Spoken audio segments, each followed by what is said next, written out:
Hey hi Janu. நம்ம லைஃப்பில் ஒரு பொண்ணு வருவாள். வானத்தில் இருக்கிற தேவதை பூமிக்கு வந்த மாதிரி இருக்கும். அவள் கால் தரையில் படாது.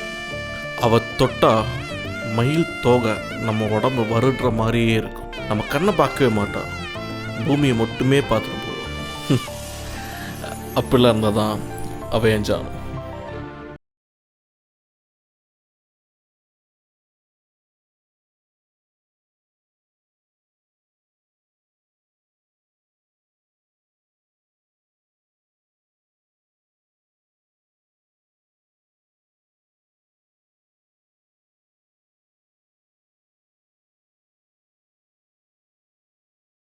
நான் செருப்பை வெளியே விட்டுறேங்க. ஸ்மார்ட் நினைப்பு